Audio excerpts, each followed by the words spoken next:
Hi అండి, అందరికీ నమస్కారం. అందరూ బాగున్నారా? ఈరోజు మనం చికెన్ ఎలా వండాలో చూద్దామండి. మా ఇంట్లో నేను ఎలా వండుతానో అది మీకు చూపిస్తున్నాను. ముందుగా స్టవ్ వెలిగించుకొని దాని మీద కళాయి పెట్టుకొని 3 టేబుల్ స్పూన్ నూనె వేసుకోవాలి. నూనె వేడయ్యాక ఉల్లిపాయలు, పచ్చిమిర్చి సన్నగా తరిగి వేసుకోవాలి. అది బ్రౌన్ కలర్ వచ్చేంత వరకు తిప్పుకుంటూ వేయించుకోవాలి. చికెన్ కూర నేను వండిన ప్రాసెస్లో మీరు చేయండి ఒకసారి. సింపుల్ ఇంగ్రీడియంట్స్, చాలా బాగుంటుంది కూర. ఒకసారి ట్రై చేసి చూడండి. ఉల్లిపాయలు వేగిన తర్వాత 1 స్పూన్ అల్లం వెల్లుల్లి పేస్ట్ వేసుకొని వేయించుకోవాలని పచ్చి వాసన పోయేంత వరకు.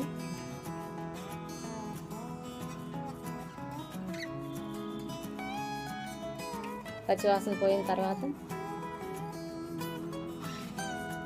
చికెన్ వేసుకోవాలండి. చికెన్ శుభ్రంగా కడిగి ఉప్పు, కారం, పసుపుతో కలిపి అట్లా పక్కన పెట్టి ఉంచుకున్నాను 1 గంట పాటు.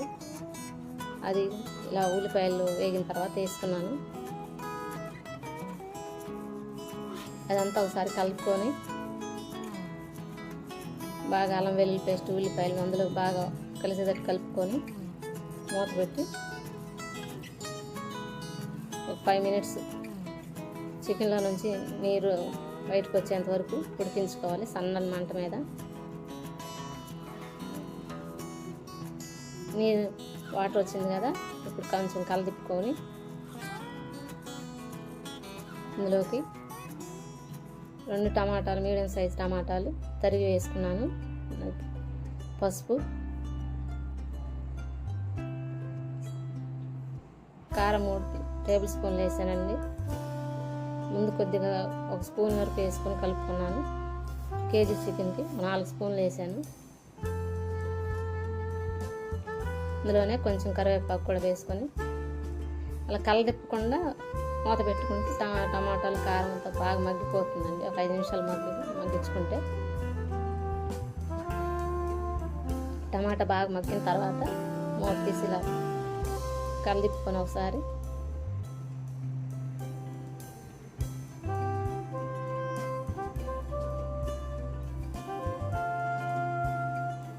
బాగా కలుపుకొని గ్రేవీకి సరిపడా నీళ్ళు పోసుకోవాలి.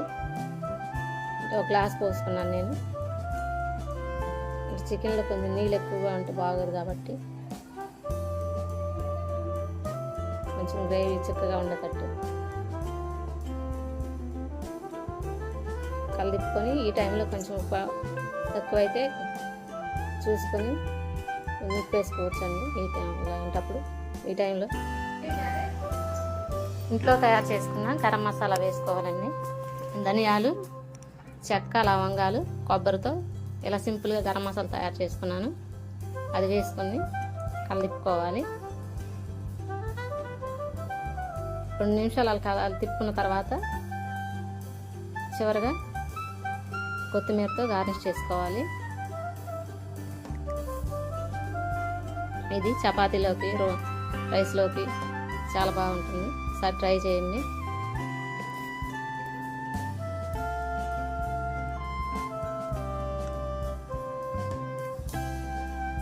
చికెన్ కూర మీకు నచ్చితే మీరు ట్రై చేయండి. ఇంట్లో తయారు చేసుకొని ఎలా ఉందో వచ్చిందో కామెంట్ చేయండి. ప్లీజ్ మై ఛానల్ని సబ్స్క్రైబ్ చేయండి.